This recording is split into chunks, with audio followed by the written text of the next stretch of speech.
Familia querida, el Señor les bendiga y les guarde. Fe absoluta en Dios es el tema de esta mañana. Esdras 8:21 al 36. Y publiqué ayuno junto al río Ahava para afligirnos delante de nuestro Dios, para solicitar de Él camino derecho para nosotros y para nuestros niños y para todos nuestros bienes. Porque tuve vergüenza de pedir al rey tropa y gente de a caballo que nos defendiesen del enemigo en el camino, porque habíamos hablado al rey diciendo: la mano de nuestro Dios es para bien sobre todos los que le buscan, mas su poder y su furor contra todos los que le abandonan. Y ayunamos pues y pedimos a nuestro Dios sobre esto, y Él nos fue propicio. Esdras nos habla de un tiempo de ayuno y oración que convocó junto al pueblo antes de emprender la peligrosa ruta que va desde Babilonia hasta Jerusalén. En aquellos tiempos los caminos eran peligrosos. Bandas armadas robaban a los peregrinos. Esdras tenía una situación, y es que, como vamos a ver más adelante, viajaba con un importante cargamento de plata y oro y herramientas del templo. Pero él decía: es que yo le había dicho al rey. Esdras era un hombre muy importante, muy letrado, él era un escriba, y él le había dicho al rey que el Dios al que él le sirve es bueno con los justos y con los rectos. Y Esdras decía: me dio vergüenza ir donde el rey a decirle que me asigne guardias para el camino. Porque Esdras decía: es que si yo hablo de un Dios justo y recto, ¿cómo yo voy a, con mis palabras, decir una cosa y con mis hechos hacer otra? Y en medio de esa angustia, él, sabiendo que estaba arriesgando por su fe, no solo su vida, sino la de aquellas miles de personas que regresaban con él, hizo un alto en el camino y proclamó ayuno y oración. ¿Cuándo fue la última vez que tú proclamaste ayuno y oración en tu familia? Hay batallas que no se pelean solo. Muchas veces vemos a nuestra familia enfrentar situaciones difíciles y a veces nos callamos las situaciones. No, haga como hizo el rey de Nínive, que dice la Biblia que él proclamó un ayuno, que hasta los animales puso en ayuno. Usted dirá: bueno, es un poco exagerado, pero la Biblia registra que este hombre, que era de una nación muy cruel, cuando vio que tenían que enfrentar una situación difícil, convocó un ayuno nacional. Usted se imagina que los presidentes, que los gobernadores, que los padres de familia conozcan la eficacia del ayuno y la oración. Y hablo de eficacia porque hay ayunos, según dice Isaías capítulo 58, que no son aceptos. Y también Mateo 6 nos dice que hay oraciones que no son aceptas. A la oración que sale de un corazón que no es sincero, que no tiene falta de perdón. La Biblia dice también que los esposos que son ásperos, que maltratan a sus esposas, pues también esas oraciones tienen impedimento. La oración es un elemento legal, de legalidad. Habla de una autoridad que Dios le dio al hombre sobre la tierra. Pero recuerde que Adán entregó esa legalidad a Satanás cuando decidió pecar. Y después vino Jesús y el diablo lo tentó, queriendo arrebatar legalidad también al segundo Adán llamado Jesús. Pero dice la Biblia que Satanás fue derrotado siempre, en toda ocasión, en la cruz del Calvario, y Cristo resucitó y la muerte y el infierno también fueron derrotados. Entonces, cuando tú y yo basamos nuestra fe en Cristo y en obediencia a su palabra, entonces tu oración y mi oración son eficaces. ¿Has tenido oraciones que no son respondidas? La Biblia dice, pedid y no recibís porque pedís mal para gastar en vuestros deleites. Porque la oración eficaz dice, hágase tu voluntad, venga tu reino. Busca primeramente que todo lo que pedimos, somos y hacemos sea para glorificar a Dios. Esdras ayuna. Ana oraba porque no tenía un hijo y le dijo, si me das un hijo te lo voy a dedicar a ti. No voy a ser el hijo para estrujárselo a Penina en la cara, la que se burlaba de mí, ni para echarle cosas a Penina, sino para darte gloria y honra a ti. Y voy a ser agradecida, dijo Ana.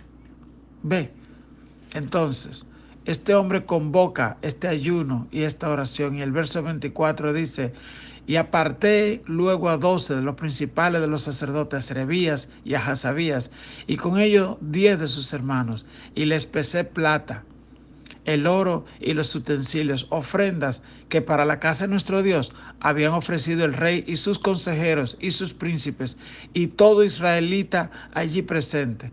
Y pesé pues en mano de ellos, escucha hermano esto, 650 talentos de plata. Un talento equivale a 75 libras. Si usted redondea, digamos, a 600, a 80 libras cada talento, y aquí estamos hablando de 600 y pico, usted dice, bueno, 6 por 8, 48, es decir, 48,000 libras de plata, ¿ok? Casi 25 toneladas solamente de plata.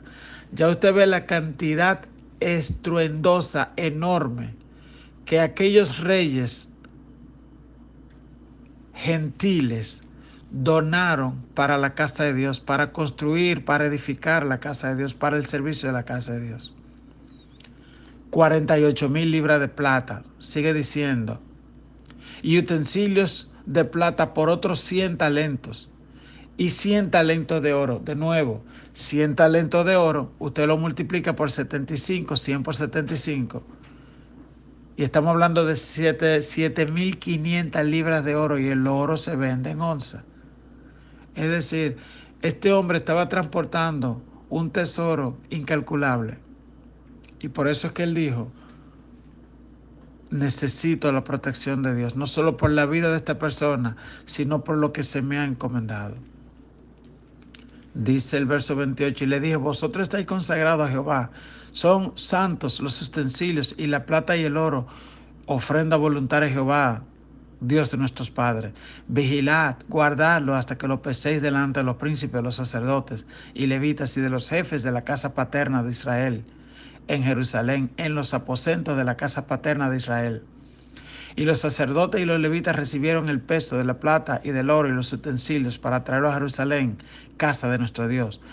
Y partimos del río Ahava el 12 del mes primero para ir a Jerusalén. Y la mano de nuestro Dios estaba con nosotros y nos libró de mano del enemigo y del acechador en el camino. Y llegamos a Jerusalén y reposamos allí 3 días. Este viaje dura aproximadamente 4 meses. Y dice la Biblia, y llegamos, y la mano de Dios reposó sobre nosotros, y llegamos bien. De la misma manera que Él guardó al pueblo de Israel al atravesar el desierto, guardó a esta gente. ¿Qué caminos estás tú atravesando? ¿Cuáles situaciones estás viviendo? ¿Cuáles pasos en la escalera que Dios ha puesto delante de ti te toca ascender hoy? Hay algo que se llama el ayuno y la oración. Esto invita a Dios a tu situación. Eso hace que no subas solo. Te voy a dar un ejemplo. La Biblia dice que hubo una mujer llamada Ruth que llegó a Jerusalén, dice la Biblia, en el tiempo de la cosecha. Y había una ley que decía que cuando llega un pobre, un extranjero, un huérfano, que cuando tú recojas la cosecha no tenías que recoger las esquinas, que si se te caía algo, no podía devolverte a recogerlo, y que no podías recoger hasta el último fruto del producto para dejarlo para el pobre. Pero dice la Biblia que cuando Ruth iba recogiendo lo que sobraba, el dueño de la finca dijo, tiren más, agarren mucho y tírenlo para que ella no solo recoja sobra. Eso es lo que hace Dios cuando tú oras y ayunas. Él deja caer de sus bendiciones y pone añadidura a tu esfuerzo y a tu trabajo, ¿ok? Y esto fue lo que hizo Esdras. Invocó, trajo la ayuda y la bendición de Dios al esfuerzo que él estaba haciendo. Concluye la lectura de hoy diciendo: al cuarto día fue pesado la plata y el oro y los utensilios en la casa de nuestro Dios por mano del sacerdote Meremot, hijo de Urías, y con Eleazar, hijo de Finés, y con ellos Josabat, hijo de Jesúa, y Noadías, hijo de Binui. Por cuenta y por peso se entregó todo y se apuntó todo aquel peso en aquel tiempo. Fíjese que como aquí habla de registro, de responsabilidad, de rendición de cuenta. ¿Qué pasa? Como pastores, como líderes, las cosas que hacemos debemos también reportarla, informarla, manejar los asuntos del Señor con mucha transparencia, con mucho cuidado, sabiendo que es cosa santísima, que es cosa dedicada a Dios. El verso 35 nos dice: los hijos de la cautividad, los que habían venido del cautiverio, ofrecieron holocaustos al Dios de Israel y entregaron los despachos del rey a sus sátrapas y capitanes del otro lado del río, los cuales ayudaron al pueblo y a la casa de Dios. Fíjese que no solo era una tarea del pueblo de Israel, sino que los gobernantes, los gobernadores de aquel lugar apoyaban porque veían la mano de Dios sobre lo que se hacía. Esto lo desató la fe y la confianza que Esdras tuvo con Dios. Que el Señor nos ayude a también poner nuestras situaciones en la mano de Dios por medio del ayuno, por medio de la oración. Dios te bendiga. Amén, familia querida. Me encantó esta lectura de hoy y este tema, fe absoluta en Dios. Y viéndolo, como dice Proverbios capítulo 3:5, fíjate de Jehová de todo tu corazón y no te apoyes en tu propia prudencia. Confiar en Dios debe ser lo primero y debe ser lo mejor en nuestras vidas para que nos vaya bien. Que el Señor nos continúe bendiciendo.